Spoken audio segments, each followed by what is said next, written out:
शायद जो selective killing की गई, धर्म पूछ के हत्या की गई, उसका कारण कुछ और होगा। हमारी बहनें चिल्ला रही हैं कि मेरे हस्बैंड को, मेरे फादर को गोली लगी है, कोई है जो उनको बचाए, कोई है जो उनको मेडिकल सपोर्ट दे, बट वो नहीं थे। 1 साल के अंदर अंदर अराउंड 200 किलिंग्स हुई। कश्मीरी पंडित्स की माइनॉरिटी कम्युनिटी में खौफ फैल गया। कश्मीरी पंडित हिंदूज एवरीबॉडी, और वहां से लोग भाग गए। हुक्मरान रहे हैं, उन्होंने हमेशा एक डिवाइड क्रिएट करने की कोशिश करी है, और 370 के चलते एक ऐसा करप्ट सिस्टम था वहां पे। लाल चौक पे तिरंगा फहराना एक चैलेंज लिया जाता था। चॉइस नहीं है कि आप किसी की दिल आजारी करो, किसी के जज्बात मजरूह करो। इसका बिल्कुल this is un Islamic, this is criminal, this act. देश में और जम्मू कश्मीर में कॉम्युनल क्लैशेस करवाए जाए, धर्म के नाम पे लोग लड़े, मुस्लिम नैरेटिव ना बनाया जाए, इसको इसमें फोकस करा जाए कि जो इसके पीछे हैं उनको वापस लाए। 4 टेररिस्ट इस देश का भविष्य तय नहीं कर सकते। वो इसलिए सही नहीं है क्योंकि जब बंदूक आई तो बंदूक ने सबसे पहले मुसलमान को ही मार डाला। एक सेंटिमेंट था, वो नहीं था कि हिंदुओं के खिलाफ, वो ये था कि हमें अलग कर लो। अभी हमें स्टेटहुड नहीं मिलनी चाहिए, बिकॉज जो इस वक्त असेंबली में हुआ और जो एमएलए आपस में लड़े, उसको तो इन कॉमन लोगों ने शर्मिंदा कर दिया जब इतनी बड़ी उनके सामने प्रॉब्लम पेश आई और लोग एक साथ रहे। इन पार्टीज को मजहबी बुनियादों पे कॉन्स्टिट्यूंसी नहीं बनानी चाहिए। अगर बनाएंगे तो इस किस्म के वाक़ात होते रहेंगे और सबसे बड़ा फायदा इसको मिलेगा पाकिस्तान को। मिलिटेंट और जो भी ऑर्गेनाइजेशन इसके पीछे है, जो उन्होंने सोच के आए थे कि इसके बाद क्या होगा, वो हमने सबने फेल किया है। क्योंकि पॉलिटिकल मेच्योरिटी बहुत जरूरी है जेएनके में। हम जम्मू वर्सेस कश्मीर नहीं कर सकते दीपक। कश्मीर है तो जम्मू है, जम्मू है इसलिए कश्मीर है। बीजेपी से लेकर के पीडीपी और नेशनल कॉन्फ्रेंस तक आप देख रहे हैं विकास जी, ये सब के सब लोग आज एक पेज पे आए हैं, क्योंकि जो उनको वहां से दिया गया था परमिशन हिंदुस्तान के को अब्यूज करने का और गालियां देने का, सियासत चलाने के लिए, वो विड्रॉ किया गया है। Think that he is Indian first. पहले देश की बात हो, क्योंकि भारत एक होगा, मजबूत होगा। हमारे नागालैंड में कुछ मरे, हमारे कश्मीर में कुछ मरे, हमारे पंजाब में कुछ मरे, हमें एक नैरेटिव रखना चाहिए कि वो एक इंसान की हत्या हुई है। बहुत जरूरी है अकाउंटेबिलिटी। जब तक अकाउंटेबिलिटी नहीं आएगी दूसरा वाक़या होता रहेगा। सद्भावना और भाईचारा बनाकर रखिए, उसी को कौम, उसी को मुल्क, उसी को देश कहा जाता है। जम्मू कश्मीर में कोई एक शख्स भी वो नहीं है जो यहाँ पे सेपरेटिज्म चलाएगा या इस किस्म की पॉलिटिक्स चलाएगा, और चलाने में भी मेरा चाहिए। जय हिंद, जय भारत। और ये आवाज अगर कश्मीर में गूंजेगी जोर से, तो उस दिन कश्मीरी अपना है और हिंदुस्तानी कश्मीरी का होगा। 22 अप्रैल 2025 पहलगाम अटैक। पाकिस्तान में बैठे हुए टेररिस्ट ने जब ये अटैक करवाया तो उनका मकसद सिर्फ 27 टूरिस्ट्स की जान लेना नहीं था, बल्कि उनका मकसद कुछ इससे बहुत बड़ा होगा। शायद जो सिलेक्टिव किलिंग की गई, धर्म पूछ के हत्या की गई, उसका कारण कुछ और होगा, और वो ये होगा कि इसके बाद देश में और जम्मू कश्मीर में कॉम्युनल क्लैशेस करवाए जाएं, धर्म के नाम पे लोग लड़े और फिर उसके बाद हालात हाथ से बाहर हो जाएं। मगर इस बार पाकिस्तान की साजिश ना केवल देश समझ चुका था, बल्कि देश का हर नागरिक भी समझ चुका था। कश्मीरियत, द अनब्रोकन बॉन्ड। आज का हमारा ओपन माइक इसी पर। यह बॉन्ड कभी टूटना भी नहीं चाहिए, क्योंकि कश्मीर में रहने वाला हर नागरिक इंडियन है, भारतीय है, और भारत के ऊपर जब हमला होता है तो सबको एक आवाज में उसका विरोध करना होता है, जो इस बार देखने को भी मिला।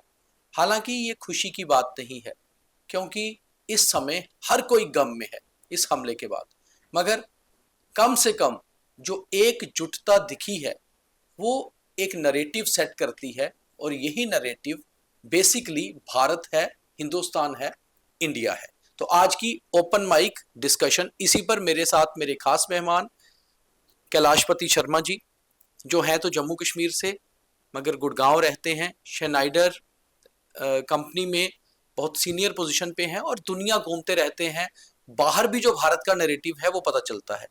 हमारे साथ अहमद अली फयाज, वेटरन जर्नलिस्ट हैं कश्मीर से और बेहतर समझते हैं कश्मीर को ज़मीनी रूप से। और हमारे साथ दिल्ली से विकास शेखर शर्मा भी जुड़ रहे हैं, जिनका भी लंबा एक्सपीरियंस है जम्मू कश्मीर को समझने में और साथ ही साथ जम्मू कश्मीर के बारे में दिल्ली में क्या सोच चल रही है, पूरे देश में क्या सोच चल रही है, इसको समझने में तो बातचीत जारी रहेगी। सवाल जवाब तो होंगे नहीं, क्योंकि ओपन माइक है, हर कोई जो चाहेगा वो अपना रखेगा। कैलाश जी, आप दिल्ली में थे जब ये हमला हुआ, या आप शायद जम्मू विजिट पे थे, जम्मू आ गए? उसके बाद जिस तरह का मैंने आज इसका ओपन माइक का हमें लगा कि यही नैरेटिव रखना चाहिए, कश्मीरियत द अनब्रोकन बॉन्ड, तोड़ने की कोशिश तो हुई मुझे लगता है, जैसे सिलेक्टिव किलिंग की गई। हाँ, सो दीपक जी, सबसे पहले मैं पर्सनली, मेरी फैमिली, मेरा गांव, मेरी तहसील, मेरा देश और ग्लोबली हम जिससे भी बात करते हैं, नॉट ओनली इंडियन, सबको बहुत ज्यादा धक्का और बहुत दुख से लोग भरपूर दुख के साथ जैसे प्रभावित होते हैं वो हो रखे हैं। जिससे भी बात करो उसके अंदर एक बड़ा दुख का माहौल है। लेकिन जो मैं पिछले काफी सालों से जम्मू कश्मीर को जानता हूं पर्सनली, जहां हमारे हिंदू, मुस्लिम, सिख, ईसाई हमारे सारे दोस्त हैं, हम सबके साथ मिलजुल के रहते हैं। जब ये हादसा हुआ तो सबसे पहले तो हम लोग और बहुत सारे दोस्त हम लोग सन्न रह गए कि ये हुआ कैसे। पहला तो बहुत दुख, अफसोस हुआ कि जिस सेलेक्टिव किलिंग हुई, लोगों ने नैरेटिव बनाना चालू कर दिया हिंदू मुस्लिम में, लोगों ने बहुत चीजें चालू कर दी। तो सबसे पहले दूसरा नैरेटिव ये हुआ कि उस जगह पे एक भी सिक्योरिटी फोर्स वाला बंदा नहीं है, उस जगह पे हमारी बहनें चिल्ला रही हैं कि मेरे हस्बैंड को, मेरे फादर को गोली लगी है, कोई है जो उनको बचाए, कोई है जो उनको मेडिकल सपोर्ट दे, बट वो नहीं थे। चलो ये एक अलग मुद्दा है, लेकिन मेरा पर्सनल ओपिनियन ये है कि इस टाइम जो जैसे आपने कहा कि पाकिस्तान और जो भी इसके पीछे थे, चलो जो तो सुरक्षा एजेंसी जे पूरा बताएंगी कि एनालिसिस के बाद इन्वेस्टिगेट करेंगे कौन इसके पीछे था, क्यों हुआ। लेकिन मेरा सबसे अपना जो नैरेटिव ये है कि सबसे पहले तो इसको हिंदू मुस्लिम का नैरेटिव नहीं बनने देना चाहिए। हमने देखा वहां पे हमारे मुस्लिम भाई भी एक शहीद हुए, हमने देखा हमारे कम से कम 4-5 मुस्लिम भाई भाग रहे थे उनकी सपोर्ट के लिए, लेकिन जो हमारे हिंदू कम से कम 27 लोग जो भाई वो भी मारे गए। अब ये हमारे लिए क्वेश्चन है कि ये नैरेटिव को किस तरफ लेके जाएं और हम अपने जो देशवासी हैं और उनमें क्या करना चाहिए। ये बड़ा क्लियर है कि पहले इस देश को कैसे कमजोर किया जाए, और इस देश को कमजोर तभी करा जा सकता है, इकोनॉमिकली ये पावर बनता जा रहा है, मिलिट्रीली ये पावर बनता जा रहा है, सोशली ये पावरफुल बनता जा रहा है। एक ही इसकी नस है कि इसमें हिंदू मुस्लिम और कम्युनलिज्म राइट्स कराए जाएं, लोगों के अंदर देश क्रिएट करा जाए एक दूसरे के लिए और इस देश को कमजोर करा जाए। एक नैरेटिव ये हो गया। दूसरा, जब आप ग्लोबल नैरेटिव में चले जाते हो, जैसे आपने बोला यूएस है, चाइना है, रशिया है, आप देख रहे हैं कि किस तरह का माहौल पूरे वर्ल्ड में इस टाइम बन रहा है। जब उसमें पाकिस्तान जो हमारा पड़ोसी है, जैसे मैंने कहा कि मैं नहीं बोल रहा वो उसके पीछे है, नहीं पता चलेगा, बट उस जिस तरीके से वो इकोनॉमिकली बैकवर्ड है, जिस तरीके से वो बैकफुट पे हैं, वो ये कोशिश कर रही हैं कि कश्मीर का मुद्दा हमेशा ऑन रखा जाए। जो ऑलरेडी हमारे जो कश्मीरी हैं, कश्मीरी भाई हैं, आपने देखा पिछले 3-4 दिन से किस तरह के सिचुएशन है कश्मीर में, किस तरह से वो प्रो टूरिस्ट आ रहे हैं, प्रो हिंदू आ रहे हैं, प्रो इंडिया आ रहे हैं। ये पहली बार हुआ है पिछले 50 सालों में। तो सबसे पहले मेरा यही है कि इसको हिंदू मुस्लिम नैरेटिव ना बनाया जाए, इसको इसमें फोकस करा जाए कि जो इसके पीछे हैं उनको वापस लाएं। 4 टेररिस्ट इस देश का भविष्य तय नहीं कर सकते, 4 लोग इस देश को हिंदू और मुस्लिम का फ्यूचर नहीं डिसाइड कर सकते, 4 लोग हमारा जो देश 120 करोड़ लोगों का देश है इसको ऐसे डाइल्यूट नहीं कर सकते। लेकिन क्वेश्चन हमारा देशवासियों से यह है कि आप इसमें इमोशनल ना हो, आप इसमें बह ना जाएं। हम कल अपने कुछ संगठन और बाहर लोगों को बात कर रहे थे कि जहां भी हमारे कश्मीरी युवक इंजीनियरिंग कर रहे हैं, मेडिकल कर रहे हैं, उनके सपोर्ट करिए। पीछे हमने देखा पिछले कुछ सालों में उन पे अटैक किया गया, जब कुछ हुआ हमने देखा जयपुर में जो हमारे पाकिस्तान के भी लोग, नॉर्मल लोग आए थे, हमारे लोग उनके साथ, हमारी पुलिस उनके साथ, आपने उनके इंटरव्यू सुने होंगे। कहने का ये मतलब है कि मेरा नैरेटिव तो यही है कि जो इसके पीछे हैं बहुत दर्दनीय है, उनको लाना चाहिए, अगर चाहिए पाकिस्तान ने किया तो पाकिस्तान पे अटैक भी करना चाहिए, let them do, but Hindu Muslim narrative नहीं बनाओ और हम किसी पॉलिटिकल पार्टी को भी लो नहीं करें। आप बताइए कि आम कश्मीरी क्या सोचता है इस बारे में? देखिए, आम कश्मीर के बारे में एक इम्प्रेशन भी है, और वो गलत इम्प्रेशन नहीं है। वो इम्प्रेशन ये है जो महात्मा गांधी ने भी कहा था 1947 में कि मुझे सारे हिंदुस्तान में आग दिखाई दे रही है, कश्मीर के बगैर, जम्मू कश्मीर के बगैर, उन्होंने कहा कश्मीर के बगैर, कश्मीर में एक रोशनी की किरण। बाद में का वाकया हुआ जिस वक्त मिलिटेंसी शुरू हुई कश्मीर में, तो उस वक्त अब कई लोग बता रहे हैं कि जो यहाँ पे भाईचारा का माहौल था, जो प्लूरल इथोस था, जो को एग्जिस्टेंस का माहौल था, कम्युनल हार्मनी थी, जो कल्चर था जिसमें हिंदू और मुसलमान बिल्कुल किसी हॉस्टिलिटी के बगैर एक दूसरे के साथ रहते थे। बुनियादी तौर पर ये तो मुसलमान भी कुछ 100 साल पहले हिंदू ही थे ना, ये कन्वर्ट हुए हैं बिल्कुल कुछ लोगों को छोड़ करके। तो ये बता रहे हैं कि 90 में ये टूट गया, मतलब मुसलमानों ने अपनी रवायत तोड़ डाली, वो रेडिकल बन गए। ये बात असल में सही नहीं है। वो इसलिए सही नहीं है क्योंकि जब बंदूक आई तो बंदूक ने सबसे पहले मुसलमान को ही मार डाला। मोहम्मद यूसुफ हलवाई, नेशनल कॉन्फ्रेंस का जो वर्कर था, जिसको श्रीनगर में मार डाला गया, वो पहला आदमी था। उसके बाद टकला टपलो को मारा गया था सितंबर में। उसके बाद अगर आप देखेंगे, हालांकि माइनॉरिटी कम्युनिटी में खौफ फैल जाता है, चाहे आप एक आदमी को मारो 10 को मारो। वहां पे तकरीबन 1 साल के अंदर अंदर अराउंड 200 किलिंग्स हुई कश्मीरी पंडित्स की, इंक्लूडिंग कुछ लोग हिंदू भी इसमें थे। जैसे कि एक वहां पे मिल ओनर थे वहां पे नवाब बाजार में, वो कश्मीरी पंडित नहीं थे। इन लोगों की हत्या वहां पे हुई, जिससे माइनॉरिटी कम्युनिटी में खौफ फैल गया। कश्मीरी पंडित, हिंदू, एवरीबडी, और वहां से लोग भाग गए। अब आपको ये भी देखना है कि जो मुसलमान थे, क्या वो लोग महफूज रहे? उनकी तादाद हजारों में है, हजारों में। अगर आप देखेंगे कितने, मतलब 99%, 98% जो मरने वाले इसमें वो मुस्लिम है, कश्मीरी मुसलमान।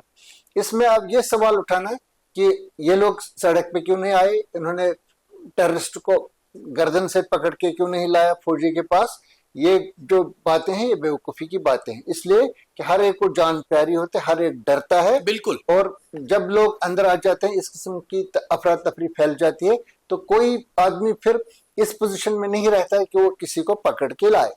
अब आप ये कहेंगे कि वहां पे लोग निकले, जुलूसों में निकले। मैं ये मानता हूं कि शुरू में एक पब्लिक सेंटिमेंट भी इसके साथ था। ये बताना है कि इसके साथ लोग थे ही नहीं, वो भी गलत बात है। एक सेंटिमेंट था, वो नहीं था कि हिंदुओं के खिलाफ, वो ये था कि हमें अलग कर लो, क्योंकि कुछ वाक़यात हुए थे 90 से पहले, हमें अलग करो, हमें आज़ादी दे दो वगैरह। वो सारा जो उस किस्म का सेंटिमेंट था, पहले ही 5-6 साल के अंदर अंदर अंदर एक एक वाक़या हो गया, तो वो खत्म होता चला गया। एक एक वाक़या। सबसे पहले प्रोफेसर मुशीरुल हक, उसको गोली मारी गई। वो एक बहुत बड़े आलिम थे, मुसलमानों के ऑथर थे, कई बुक्स के वाइस चांसलर थे कश्मीर यूनिवर्सिटी के। इसको गिरफ्तार करके माही सियाम के दौरान, और जो है तो रोजों का महीना रमजान में, इसमें इसको गिरफ्तार कर, मतलब अगवा करके लिया गया, मार डाला गया। ये 90 में हुआ। 91 में जो इस्लामी कुतुब खाना था हजरत बल में, इसको जला डाला गया। 93 में 1 महीने तक डिस्क्रेशन हुआ। ये जो JKLF के मिलिटेंट्स थे, सारे के सारे वो जो टेररिस्ट थे, वो इन्होंने अंदर पनाह ले ली, और 1 महीने 16 अक्टूबर से 16 नवंबर तक ये रहे। उन्होंने डेसिक्रेशन वहां पे किया हजरत बल के श्राइन में। ये जो वाक़यात हुए एक के बाद एक, फिर 20 जून 1994 को जो काजी निसार अहमद थे, और वो भी एक बड़े आलिम थे, जबरदस्त किस्म के, साउथ कश्मीर का मीर वैज़ को कहते थे, इसको मार डाला गया अनंत। ये सारे के सारे वाक़या टेररिस्ट ने किए हैं। अब कुछ लोग उनको बचाने के लिए कहते हैं क्या पता है, तहकीकात कर लो, ये कर लो, वो कर लो। वो हमें पता है, हर एक कश्मीरी को मालूम है कि किसने किसको मारा। मैं ये नहीं बोल रहा हूँ कि सिक्योरिटी फोर्सेस ने नहीं मारा, इन्होंने भी लोगों को मारा, बेगुनाहों को भी मारा, ये बात सही है। पुलिस ने भी मारा, ऑपरेशन कैच एंड किल हुआ, ये भी हुआ। लेकिन बात यह है कि इन लोगों, ये जो वाक़यात हुए हैं जिससे लोग इससे मुतनफिर हो गए, दूर हो गए।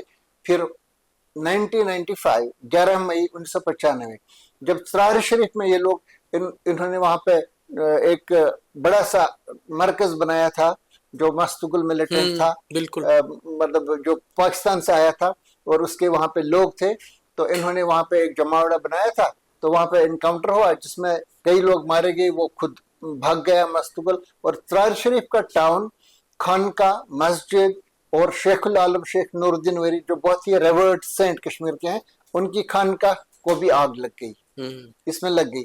ये जो 1, 2, 3, 4, 5 वाक़ात हुए, इससे ये हुआ कि जो कश्मीर के लोगों में एक इम्प्रेशन था कि ये लोग हमें आए हैं बचाने के लिए, आज़ादी दिलाने के लिए, वो इम्प्रेशन खत्म हो गया।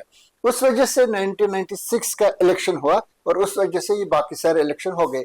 एक हिसाब से आप मान लो कि पाकिस्तान वाली जो उन्होंने आइडियोलॉजिकल मिलिटेंसी शुरू की थी वो 5-6 साल ही चली, उसके बाद खत्म हो गई। उसके बाद कई ऐसे वाक़ात हुए यहाँ पे कश्मीर में जहाँ पे आपको लग रहा है कि यहाँ पे स्टेट की तरफ से इनको परमिसिवनेस है, मतलब ये समझ ही नहीं आ रहा है कि आप गले क्यों लगा रहे हैं। कोई आ रहा है कि मिलिटेंट साहब के साथ बात कर लो, कोई कह रहा है कि पाकिस्तान का दरवाजा खोलो, ये रास्ता खोलो, वो रास्ता खोलो। ये हॉस्टिलिटी है, ये 1947 से है। ये 1971 में इंडिया ने पाकिस्तान के 2 टुकड़े कर लिए हैं। ये जब तक पाकिस्तान वहां पे है वो हिंदुस्तान का दुश्मन है, ये साफ बात है। यही इंडिया एक वक्त पे पाकिस्तान को मोस्ट फेवर्ड ये जो इकोनॉमिक कंट्री करार दे रहा था। हमारे प्राइम पाकिस्तान की तो मिलिट्री डॉक्ट्रिन में लिखा हुआ है कि India is the number 1 enemy. तो वो तो इंडिया को एनिमी मानेंगे, मगर हमें पाकिस्तान के मकसद को समझना पड़ेगा, उसकी साजिश को समझना पड़ेगा। मैं आप सवाल पूछ रहे थे कश्मीर के लोग क्या सोच रहे हैं, मैं ये बता रहा हूं कि अब यहाँ पे हमारी कंट्री में कई ऐसे लोग हैं जो ये समझ नहीं रहे या उनका मकसद ही है। मैंने देखा है हमारे टेलीविजन के चैनल जो है ये ढूंढ ढूंढ के निकालते हैं लोग, हमें कोई इंडिया एब्यूजर मिले, इंडिया बैशर मिले, और उसको ये कहते हैं, और मैं इनमें से एक हूं जिसको ये बताया गया कि आप पत्थरबाजों का साइड ले लो। हाँ, हिंदुस्तान को 2-4 गालियां दे दो ताकि हमें मौका मिलेगा कश्मीरियों को और मुसलमानों को 10 गालियां देने का। इस पे उन्होंने चैनल चलाए हैं, नेशनल चैनल्स, मैं नाम नहीं लेना चाहता हूं, आप सभी जानते हैं। और इन पे इसका बिजनेस चल रहा है, इस पे इनके व्यूज चल रहे हैं। आज की तारीख में भी इंडिया के चैनल्स पाकिस्तान की एक खातून को लाते हैं चैनल, इस पे उसने 5 मिलियन फॉलोअर्स बनाए हैं जिससे उनको पैसा मिलता है, जो वो कंटेंट वहां पे डालती है। ये लोग कुछ बातें वो करते हैं इंडिया के हिसाब से, ये दिखा रहे हैं कि ये हमारी हमदर्द है। बुनियादी तौर पे वो अपना बिजनेस कर रही है। क्या पाकिस्तान में बैठ करके कोई खातून हिंदुस्तान के टेलीविजन चैनल पे आकर के पाकिस्तान की मुखालफत करेगी? ये लोग इस किस्म के हैं।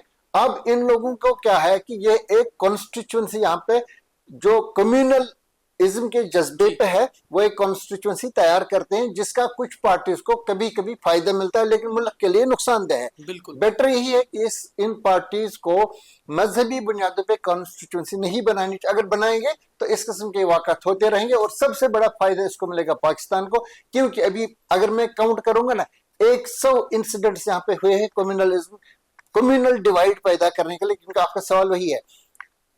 1993 11 मार्च बम्बई वाली बिल्कुल, इससे पहले कुछ फसाद हुआ करते थे मुर्शिदाबाद में, मुरादाबाद, कई जगहों में, छोटे छोटे बम्बई में भी।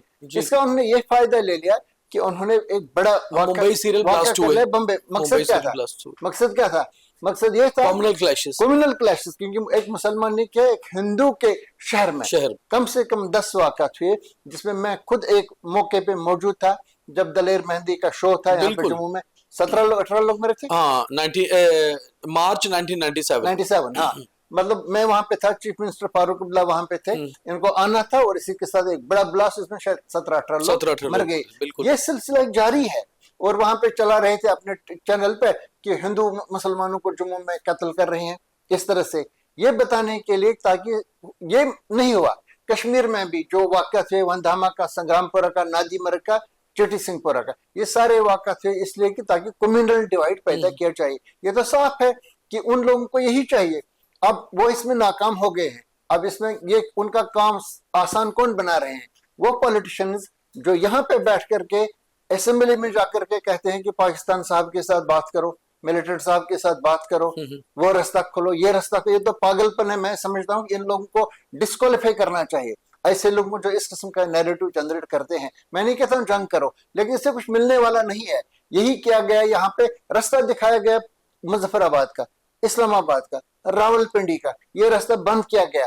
तो जज्बाती तौर पे साइकोलॉजिकली क्या जनरेट हो जाएगा कि हम इस मुल्क का हिस्सा नहीं है, हमें उधर जाना है। अगर ये करना था तो यह रास्ता भी दिखाना चाहिए था ना।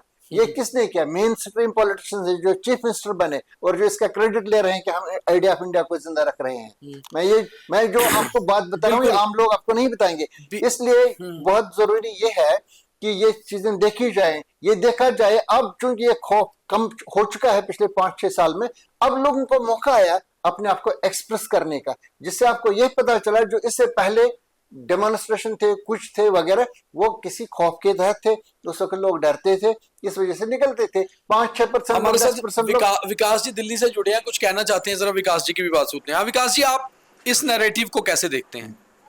दीपक, फयाज साहब ने एक लंबी नैरेटिव बताई और मैं फयाज साहब से आज से नहीं, जब से इनको जानता हूँ, whenever we meet and we discuss Jammu and Kashmir, I totally agree with what he says.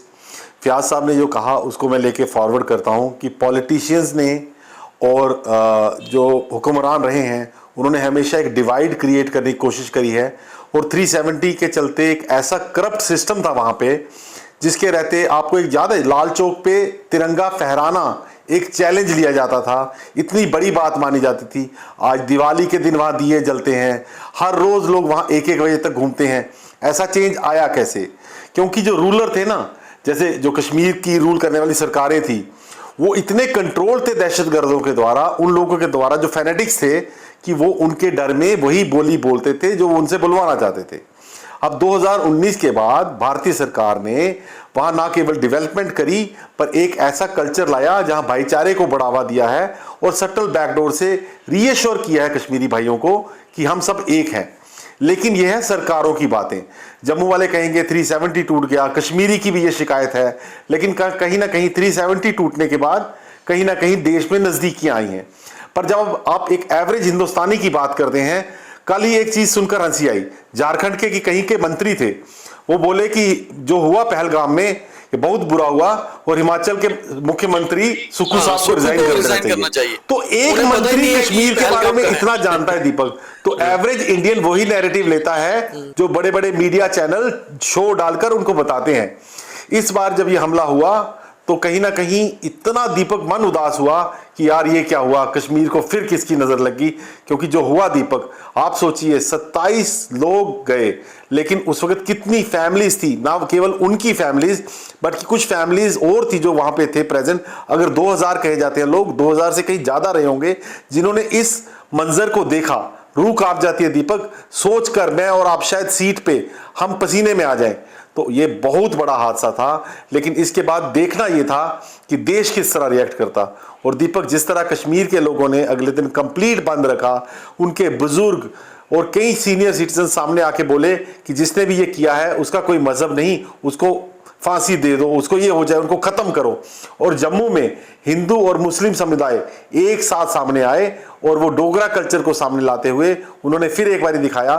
देखो, हिंदुस्तान में जब कोई कहता है ना कि उग्रवाद का, दहशत का कोई मजहब नहीं होता, तो इस पे ना कुछ ताने पड़ते हैं कि मजहब तो है, उन्होंने धर्म पूछकर गोली मारी।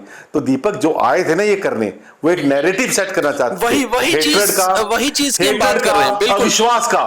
तो कहीं ना कहीं जब अगले दिन कश्मीर और जम्मू के लोग एक साथ खड़े मिले, वो नैरेटिव और वो जो टारगेट था दीपक कहीं ना कहीं फेल हो गया, पूरी तरह ध्वस्त हो गया दीपक। और उस पर भारतीय सरकार ने भी बहुत बैलेंस होकर काम लिया, ओवर रिएक्शन नहीं दिखाई, कोई कश्मीरियों पर इल्जाम नहीं लगाया।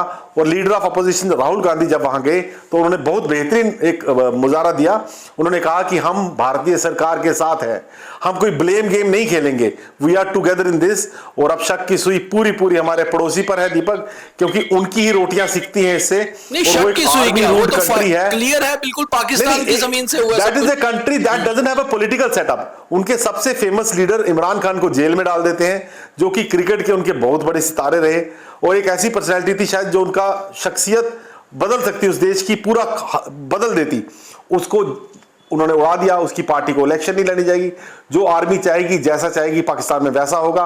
एक ऐसा देश है जो अपने खर्चे नहीं चला सकता, वो कश्मीर को जिंदा रख के, इस चीज को रख के भारत के साथ पंगे लेता रहता है। विकास जी, और आपके पास वापस आता हूं मैं। थोड़ा सा एक बार कैलाश जी से ये पूछना चाह रहा था कि कैलाश जी, नरेटिव की जैसे विकास जी ने भी बात की, हम भी वही बात कर रहे हैं, तो कम से कम अटैक करने में बेशक पाकिस्तान और आतंकी कामयाब हो गए, हमारा वहां इंटेलिजेंस फेलियर हो गया, हमने माना, क्योंकि हमारी सरकार भी मान रही है चूक हुई, मगर कहीं ना कहीं हम नरेटिव को फेल करने में कामयाब हो गए कि हमने वो कम्युनल जो उनकी कोशिश थी उसको नहीं होने दिया।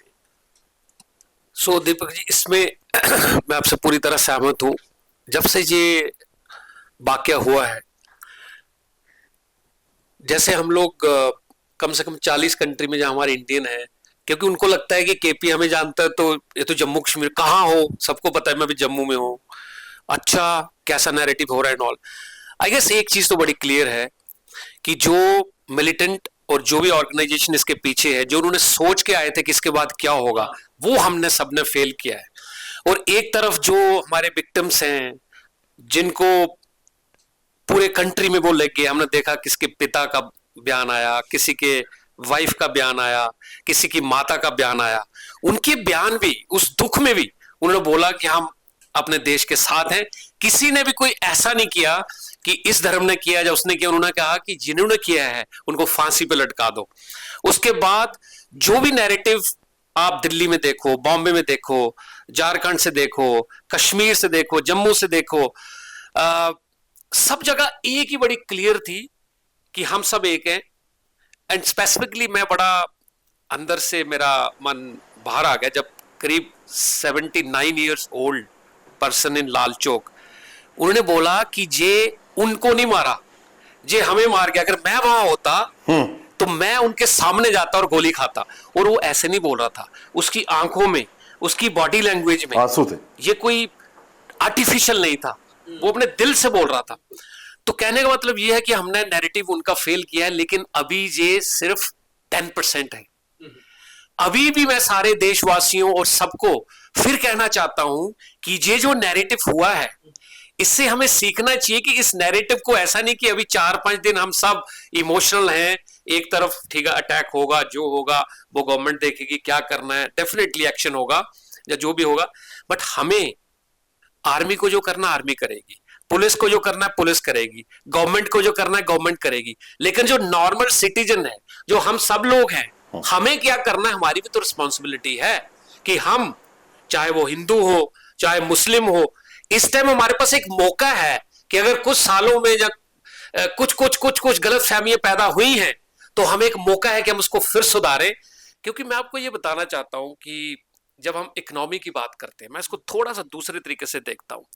जब हम ग्लोबली देखते हैं कि ठीक है जी, अभी हमारी 5 ट्रिलियन की इकोनॉमी है, 10 ट्रिलियन की इकोनॉमी करेंगे, अमेरिका है, चाइना है, जापान है, हम लोग अभी टॉप 5 टॉप 6 के बहुत करीब हैं, हम सोच रहे हैं हम टॉप 3 में हो जाएंगे। एक ही डिस्कशन होता है, चाहे हार्वर्ड स्कूल हो, चाहे ग्लोबल इकोनॉमिक फोरम हो, चाहे ग्लोबल पॉलिटिकल ब्यूरो हो, जितनी भी जी जगह डिस्कस होता है इंडिया के बारे में कि भारत इकोनॉमी में नंबर 3 नंबर 2 बन सकता है। एक ही चीज जो उसको कभी लेके जाएगी वो यही है कि ये डेमोक्रेसी जो है, ये जो धर्म है जहां पे आपके हिंदू मुस्लिम सिख साथ में अगर इनको कहीं कमजोर कर रहा है। आपने एक स्टडी देखी होगी, अमेरिका के 4 scholar led by John Dale in 2011 में आए इंडिया में। उन्होंने 20 सिटी हमारी घूमी, उन्होंने थीसिस वहां पे जाके वापस करी कि उसमें एक क्वेश्चन था कि भारत की स्ट्रेंथ क्या है, वीकनेस क्या है, कुछ चीजें कैसी हैं जो इनको ऊपर लेके जा सकती हैं। तो उन्होंने बहुत अच्छी बताई, ये आईटी, आईटीएस, मैन्युफैक्चरिंग, इंडिया के लोग 120 करोड़ लोग हैं, कंजम्पशन, ये वो सारा। माइनस एक ही था कि ये देश टूट ना जाए, कि इसकी हिंदू मुस्लिम करते हुए जातियों में बंट के, धर्म में बंट के। और ये मेरा कुछ पॉलिटिशियन को कहना भी है, मैं हमेशा कहता हूं कि अपनी पॉलिटिकल, अपनी वोट राजनीति में इस देश को डिवाइड मत करो, क्योंकि अगर ये डिवाइड इतना हो जाएगा उसको भरना बड़ा मुश्किल है। लेकिन जिस मुद्दे पे आज हम बोल रहे हैं, तो मेरे को लग रहा है कि इसका जो उन्होंने नैरेटिव सेट करने की कोशिश करी है, हमने पिछले 4-5 दिन में तो हिंदुस्तानी ने फेल किया उसको, और मेरे को लग रहा है जो उन्होंने करवाया वो करा रहे होंगे, वो फ्रस्ट्रेट हो रहे होंगे और फ्रस्ट्रेट होंगे और भी कुछ करने की कोशिश करेंगे। बट हमारा नैरेटिव जो है वो, हम जितने भी विक्टिम हैं हम सब साथ हैं उनके, पूरा हिंदुस्तान उनके साथ है। और जैसे विकास जी ने बोला कि अभी हमारे राहुल जी आए, चाहे बाकी लीडर जो भी आए, सारे कैंडल मार्च कर रहे हैं, एटलीस्ट हम एक हैं जब हिंदुस्तान की बात आ रही है। तो बड़ी बात है कि एक पॉलिटिकल भी नैरेटिव सेट हो रहा है कि गवर्नमेंट जो भी डिसीजन लेगी, whatever government will take, we are with the government.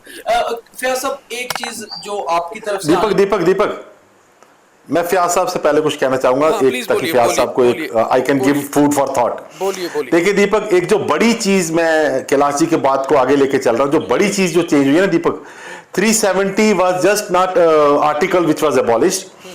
उसके बाद क्या हुआ दीपक, पहले ना कश्मीर की या जम्मू की जो सरकार है, वैसे कश्मीर की होती है सरकार, वो हमेशा यहाँ के एजेंडा पर चलती थी जी, और वो एजेंडा अलग होता था। इस बारी इलेक्शन हुई है, उमर अब्दुल्ला जब सीएम बनकर आए हैं, वो सेंटर की सरकार की तरफ देखते हैं और उस हायरार्की को मानते हैं कि सेंटर की डायरेक्शन पर चलना है, क्योंकि एक नया जम्मू कश्मीर बनाना है जो अखंड भारत के साथ जुड़ा हो। नहीं, सुनिए जो चीज है, मैं भी वही चीज पे ही आ रहा था। ध्यान से सुनिए दीपक, नहीं, कल किसी ने जोर शोर से बोला आप करिए दीपक, कल किसी ने बोला सुनो, where I want to go, कल किसी ने बोला सुप्रीम कोर्ट और ले लो, बाबा जी का ठुल्लू, और करा लो जम्मू कश्मीर में इलेक्शन। क्या मिला दीपक? जम्मू कश्मीर में इलेक्शन जरूरी थी, लेकिन एक बात जरूर है, अभी हमें स्टेटहुड नहीं मिलनी चाहिए, बिकॉज जो इस वक्त असेंबली में हुआ और जो एमएलए आपस में लड़े, उसको तो इन कॉमन लोगों ने शर्मिंदा कर दिया, जब इतनी बड़ी उनके सामने प्रॉब्लम पेश आई और लोग एक साथ रहे।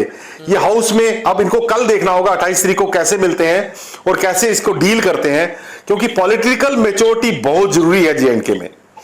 हम जम्मू वर्सेस कश्मीर नहीं कर सकते दीपक, कश्मीर है तो जम्मू है, जम्मू है इसलिए कश्मीर है। कि 28 में तो मुझे लग रहा है विकास जी एकजुट होकर होना पड़ेगा दीपक, क्योंकि देखिए ये जो चैलेंज है ये कश्मीर को नहीं है, ये जम्मू को भी चैलेंज है दीपक। कहीं ना कहीं अगर कश्मीर को तोड़ा जाता है तो जम्मू साथ टूटेगा। जी बोलिए। हमारे लोग भी बंकर्स में आ रहे हैं, वो बंकर साफ कर रहे हैं, बॉर्डर्स में टेंशन होती है, लोगों को मूव करना पड़ता है, तो सबको पीस चाहिए, सबको डेवलपमेंट चाहिए। मेरा जम्मू कश्मीर वैसा होगा, वो दहशत का जम्मू कश्मीर नहीं है दीपक।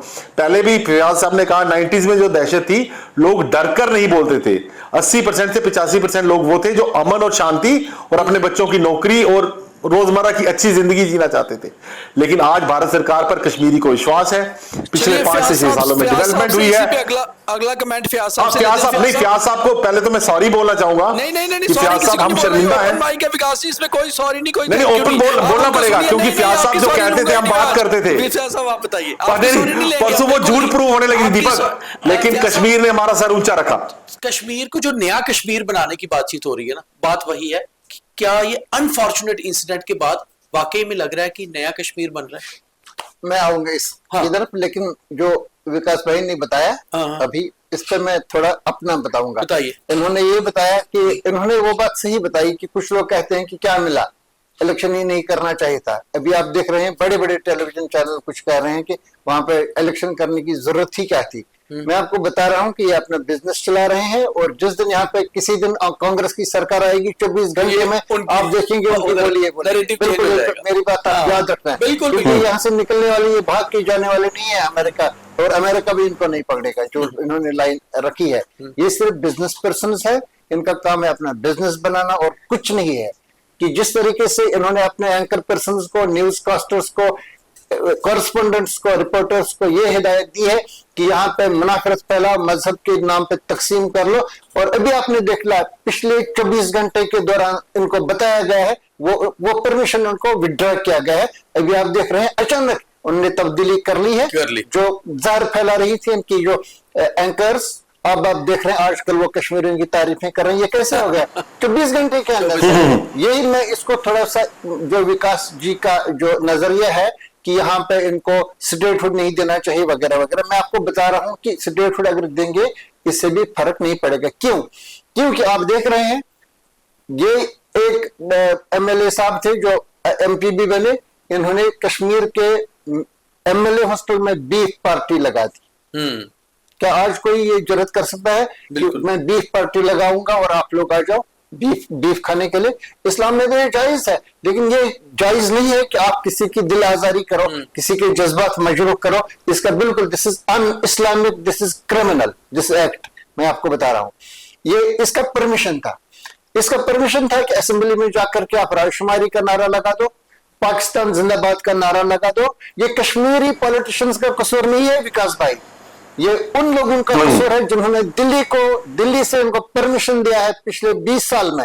वो परमिशन पिछले 4 दिन से उनको बंद किया गया है। अभी आप देख रहे हैं चीफ मिनिस्टर के ऑल पार्टीज इसमें मीटिंग में क्या किसी ने बात की, आप देख रहे हैं सब एक ही पेज पे है, बीजेपी से लेकर के PDP और नेशनल कॉन्फ्रेंस तक। आप देख रहे हैं विकास जी, ये सब के सब लोग आज एक पेज पे आए हैं, क्योंकि जो उनको वहां से दिया गया था परमिशन हिंदुस्तान के को अब्यूज करने का और गालियां देने का, सियासत चलाने के लिए, वो विड्रॉ किया गया है। क्योंकि मुल्क में जो विड्रॉ किया गया, बिल्कुल है कि हम किस जानिब चलेंगे और इसका फायदे सिर्फ हमारे दुश्मन को, हमें नहीं है। ये बिल्कुल समझने की बात है। जो टेलीविजन चैनल्स को, जो मीडिया को, जो सोशल मीडिया को और जो पॉलिटिशियन, मेन स्ट्रीम पॉलिटिशियंस को परमिशन दिया गया है हिंदुस्तान को गालियां देने का, अब्यूज करने का, वो पिछले 48 घंटे के अंदर अंदर वो रोक लिया गया है। इस वजह से ये वो बकवास नहीं कर रहे हैं। ये जारी रखने की जरूरत है। बाद में इनको आप स्टेट फूड दे दो, आप इनको 370 दे दो, इससे कुछ फर्क पड़ने वाला नहीं है। सिर्फ ये परमिशन आपको रोक लेना है। बाकी इसमें एक एक्सप्रेशन है, इसमें मैं और आप शायद इसमें डिफर करेंगे। मेरा जाती नजरिया ये है कि जम्मू कश्मीर में कोई एक शख्स भी वो नहीं है जो यहाँ पे सेपरेटिज्म चलाएगा या इस किस्म की पॉलिटिक्स चलाएगा, और चलाने भी नहीं देना चाहिए, ऐसा होना भी नहीं चाहिए। मैं आपको कंट्रोल जरूरी है। आपको बता रहा हूं कि इन लोगों की इतनी कमजोरियां है कि इनमें से कोई भी शख्स ये यहाँ पे ऐसे जयललिता और ममता बनर्जी की तरह बिल्कुल नहीं ललकारेगा। वो जमाना चला गया है जिसको शेख महमूद था। इन सब लोगों की कमजोरियां हैं, लेकिन उनको परमिशन है।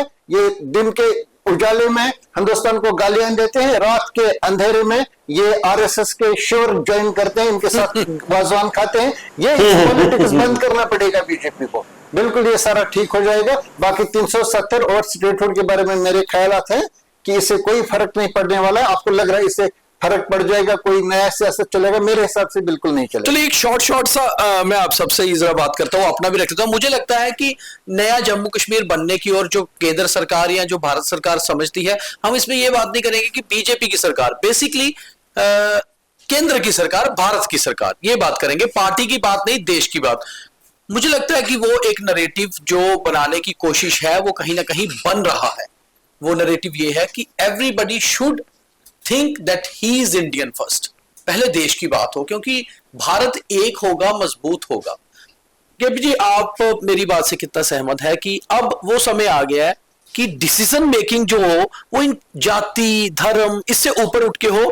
क्योंकि पाकिस्तान से बैठे हुए, देखिए पाकिस्तानी तो साफ जाहिर सी बात है कि मैक्सिमम मुझे लगता है मुस्लिम कंट्री है, कंप्लीट मुस्लिम कंट्री है, बहुत कम।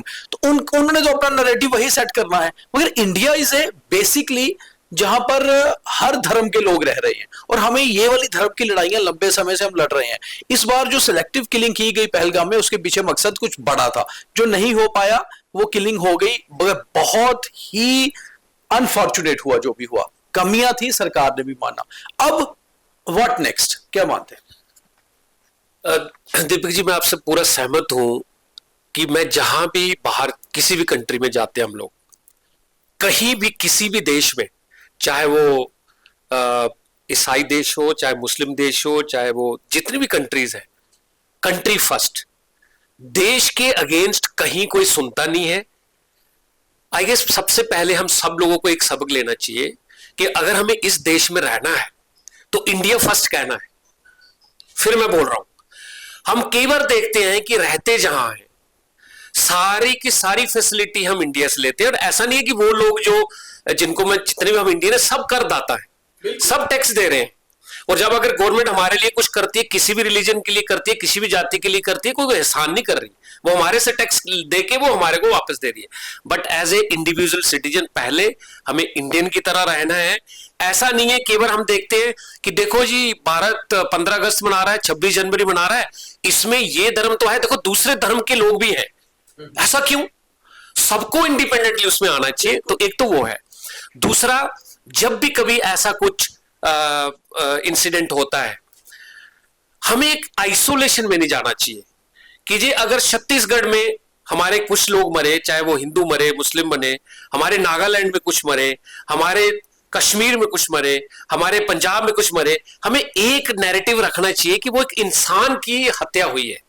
हमें यह देखना है कि जो इंसान की हत्या कर रहा है वो कौन है और उसमें कैसे एक्शन लेना चाहिए।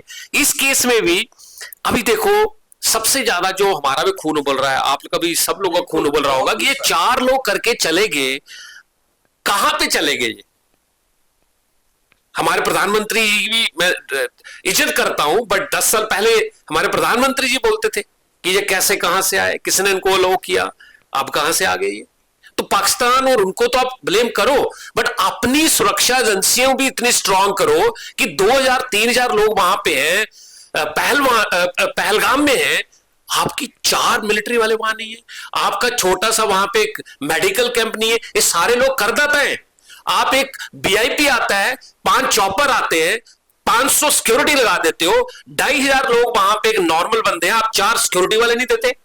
तो मेरे को ये लग रहा है कि हमें जो नेक्स्ट, एक तो सबको इंडिया फर्स्ट, और इंडिया में रहना हो तो इंडिया के गुण गाने पड़ेंगे, इंडिया के लिए काम करना पड़ेगा।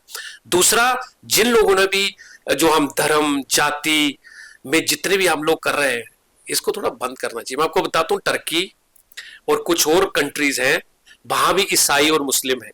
उन्होंने क्या कहा कि भाई कुछ मस्जिद सी, वो उसमें कुछ डिस्प्यूट थे, कुछ उनकी जो गिरजाघर है वहां कुछ, उन्होंने बोला 2011 में यो था एज इट इज, फ्रीज कर दो, अब इसमें कोई और डिस्प्यूट मत करो। तो हमारे देश में भी आई गेस एक जरूरत है कि जो भी हमारे पुराने, उसको के फ्रीज करो, नए इश्यूज मत उठाओ। और हमारा जो यूथ है वो एक, उनका सोच देखो, मेरे बच्चे हैं, क्या सबके बच्चे होंगे, आगे बच्चे देखो, उनकी सोच बिल्कुल अलग है, उनके सामने धर्म जाति और बात करते हो उनको बड़ा गुस्सा आता है। हमें उन्हें देखना चाहिए इस जनरेशन को हमें आगे कैसे लेना चाहिए। तो इंडिया फर्स्ट, इस देश की तरक्की फर्स्ट, इस देश का इकोनॉमिक फर्स्ट, और ये बाकी जो पॉलिटिकल चीजें हैं, जो नैरेटिव बनाए जाते हैं, जैसे इन्होंने बोला, एक तो आप पहले दुखी हो, उसके ऊपर आप चैनल पे बिठा बिठा के लोगों से और लोगों को रादर देन आप प्रेशर डालो कि वो 4 लोग कहां चले गए, पहले तो उनको निकालो, जिसने किया उस पर अटैक करवाओ। अकाउंटेबिलिटी सेट करने की जरूरत है ना।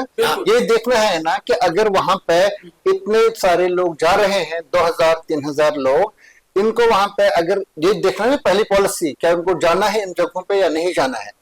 किसी ने तो अलाउ किया होगा ना इसको कि ये जाएंगे, तो ये किसने अलाउ किया है, उस पर रिस्पॉन्सिबिलिटी उसकी लानी है ना। और उसके बाद अगर वहां पे इस किस्म का कोई वाकया हो जाता है तो क्या इसकी रिस्पॉन्सिबिलिटी किसी पे नहीं है?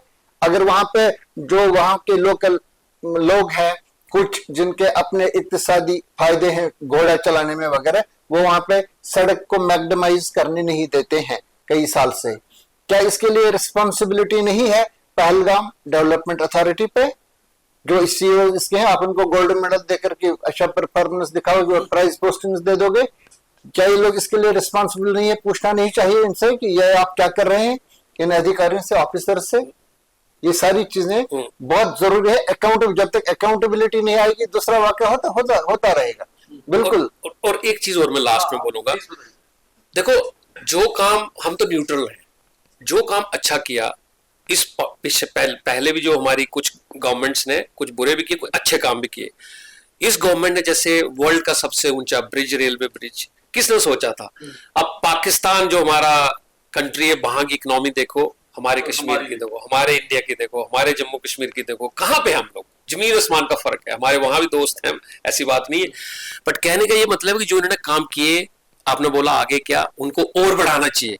ऐसे नहीं होना चाहिए कि इस इंसिडेंट के बाद हम लोग फिर डिस्क्रिमिनेट करें और समथिंग।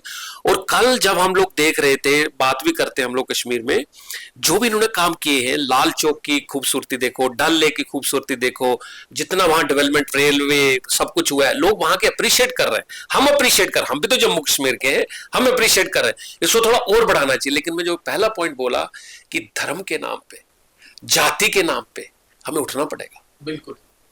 तो विकास जी, आखिरी टेक में आपसे लेना चाहूंगा, what next? What next Deepak, what next, मैं यही कहूंगा कि मैं अर्ली 90s से दिल्ली में ही हूँ, यहीं रहा।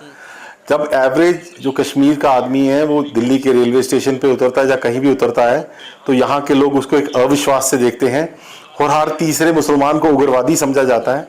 ठीक है, पहनावे में, बोलचाल में फ़र्क है, ये गैप्स ब्रिज करने होंगे और दिल्ली और कश्मीर को इसमें बहुत हार्ड काम करना होगा। टीवी चैनल्स पे कई लोग बैठते हैं, वो पेड पीआर करते हैं जोर जोर से कश्मीर के खिलाफ चीखने का, तो और उसको जो कॉमन मैन ने इस बारी तोड़ा, जिनके साथ ये ट्रेजेडी हुई, जब वो अपनी स्टेट्स में और सिटीज में वापस गए, उन्होंने एक चीज कही कि उस दिन वो जो हादसा था, वो सीन था, वो पूरी उम्र नहीं भूलेगा। लेकिन उसके बाद जो कश्मीरी लोगों का मेहमान नवाजी देखी, उनकी उदारता देखी, वो हम उससे भी कायल हो गए, क्योंकि काफ़ी लोगों ने सामने आकर, जो टूरिस्ट स्ट्रैंडेड थे, इंजर्ड थे, उनकी बहुत मदद की दीपक। और कहीं ना कहीं ये अनइंटेंशनली ये दुनिया को एक मैसेज गया है कि कश्मीरियत जब हम कहते हैं, दोस्ती, मेहमान नवाजी और तहजीब, वो कहीं ना कहीं ग्लोबल अभी स्केल पे जाके उसको लोगों ने देखा है। मेरा हमेशा से मानना था कि जम्मू और कश्मीर के बीच में एक टनल है जो डिवाइड करता है, हमारे दिलों के बीच में उतना गैप नहीं, क्योंकि हमारे लोग जब कश्मीर जाते हैं, हमारा कॉन्फिडेंस ऐसा रहता है कि जैसे हम अपने ही घर में हैं। और वही कश्मीरी लोग, जैसे फयाज साहब अभी जम्मू आए हैं, इनको लगता है ये इनका घर है, ये कहीं बाहर नहीं है। तो जो दूसरी दुनिया वो जो मंजर देखती है, जो सोचती है कश्मीर के बारे में, कश्मीर वैसा नहीं। कश्मीर ना की एक खूबसूरत जगह है, वहां के लोग और खूबसूरत है दिल से और अपनी करनी से। तो उनको उनका जो ड्यू है वो मिलना चाहिए। कश्मीर को डेवलप करिए बाकी इंडियन स्टेट्स और सिटीज की तरह, और कश्मीर को उसका ड्यू दीजिए। और वो टाइम दूर नहीं जब हम फिर कहेंगे कश्मीर हमारा सरताज है। फयाज साहब ने मेरी बात को गलत पकड़ा, आई डिडंट से कि स्टेट नहीं मिलनी चाहिए, पर हमारे लोग उसके लिए तैयार नहीं। अलग राय भी जरूरी है, नहीं, हमारे लोग तैयार नहीं। देखो, इस बारी जो परसों और 2 दिन पहले हुआ, जम्मू और कश्मीर के लोगों ने दिखाया कि भाईचारा सर्वप्रथम है, मजहब नेक्स्ट आता है। बिकॉज कंट्री फर्स्ट लेकर चलेंगे, तो शायद केपी सर ने भी कहा कि कंट्री शुड बी फर्स्ट, पर उससे पहले हम ह्यूमन बींग्स हैं। किसी को जो आंसू निकलता है, किसी की जो गोली लगती है, उस पर मेरी मुस्कुराहट नहीं आ सकती, चाहे मेरा वो अपना हो या कोई अनजान हो। दीपक, सद्भावना और भाईचारा बनाकर रखिए, उसी को कौम, उसी को मुल्क, उसी को देश कहा जाता है। मैं इसी बात से अंत करना चाहूंगा। जय हिंद, जय भारत। और ये आवाज अगर कश्मीर में गूंजेगी जोर से, तो उस दिन कश्मीरी अपना है और हिंदुस्तानी कश्मीरी का होगा, और ये जल्द होगा। Thank you Kailashpati Sharma ji. और सबसे बड़ी बात है, मैं यही कहना चाहूंगा अंत में, कि अगर मारने वाले एक धर्म के थे, तो बचाने वाले भी उसी धर्म के थे। बस फर्क इतना था। एक मिनट में ऐड करना चाहता हूं। करिए। आप इसको खत्म कर रहे हैं। हम सब लोगों ने देखा, ये बातें आ गई कि किस तरह से वहां लोगों ने बर्ताव किया। आदिल हुसैन शाह ने अपने सीने पे गोली ले ली, दूसरे ने, आतंकवादी ने उसको मार डाला। बहुत सारे लोग पहलगाम बाउल से ऊपर चले गए, 5-6 किलोमीटर ऊपर, उन्होंने जख्मियों को अपने कांधों पे लाया, बाकी लोगों को रेस्क्यू कर। ये सारी कहानियां अब आई है और आ रही है। और बाकी लोगों ने जगह जगह पे कैंडल लाइट मार्च, बहुत सारी चीजें सारी की। इसके अलावा, इसके बाद ये वाक़ा होने के बाद मेरी इंफॉर्मेशन ये है कि किसी होटल वाले ने, किसी टैक्सी वाले ने, किसी ऑटो वाले ने, किसी शख्स ने इनसे कोई पैसा नहीं लिया। सबको मुफ्त में वहां से अपने घरों पे बिठाया, होटल्स में बिठाया, मुफ्त में, बिल्कुल फ्री। और उसको उनको वहां सेफ और सिक्योर फील करवाया, एयरपोर्ट पे ले लिया। वहां पे किसी को कोई शिकायत नहीं है, किसी ने बाहर जाकर के यह नहीं बताया कि मेरे साथ ये जाती है। इस चीज को अप्रिशिएट करने की जरूरत है, रिकॉग्नाइज करने की जरूरत है हाईएस्ट लेवल पे। मैं कहता हूं कि इसको प्राइम मिनिस्टर मोदी और होम मिनिस्टर अमित शाह जो हैं, इनको इसको अप्रिशिएट करना चाहिए इस चीज को कि ये देखो ये है। मैं वही कह रहा हूँ फैयाज साहब की जो मारने वाले उस धर्म के थे तो बचाने वाले भी उसी धर्म के थे। फर्क इतना था, मारने वाले पाकिस्तानी थे और बचाने वाले भारतीय। एग्जैक्टली, सिर्फ देश का फर्क है और अपने देश के लोगों ने बचाया है, दूसरे देश से सियासत हुई है। हाँ, उसमें हो सकता है एक दो आतंकी कश्मीर से हों, मगर इतने कम परसेंटेज वाले लोगों के साथ आप पूरा देश नहीं बदल। ये फिगर मैटर नहीं करता है, हो सकता है 200 लोग हों। हाँ। ये मैटर करता है क्या हम उनको ओन कर रहे हैं। हाँ। क्या वो हम उनको अलाउ कर रहे हैं कि आप हमें रिप्रेजेंट कर रहे हैं। कल आएंगे अफगानिस्तान से, कल चेचनिया से कोई आएगा, वो कत्लो गारत करेगा, क्या वो मेरा है, क्या वो मुझे रिप्रेजेंट करे? ये आपका काम है। बॉर्डर पे क्यों नहीं उड़ाते हो उन सब लोगों को? मुझे क्यों अपनी सिक्योरिटी लैप्सेस के लिए मुझे शिकार क्यों बना रहे हो? अगर आपने वहां पे ओपन वही जो रखा वहां पे, बहुत अच्छा बोला इन्होंने कि वो पहुंचे कैसे पहलगाम तक, ये भी देखना बहुत इंपॉर्टेंट है। बड़ा सवाल है। तो बाद में जब इन लोगों को अकाउंटेबल बनाए फिर मुझे कहें कि आप वहां पे खामोश इस पे क्यों रहे। तो मुझे लगता है हमने तो ओपन माइक करके अपनी बात को ओपनली रखा, आप भी अपनी बात ओपनली रखिए, क्योंकि नरेटिव को सही सेट करना जरूरी है, ना कि ऐसा हो गलत नरेटिव से जैसे ये देश पहले जलता रहा है फिर जल जाए और कोई अपनी रोटियां सेक जाए। बहुत धन्यवाद।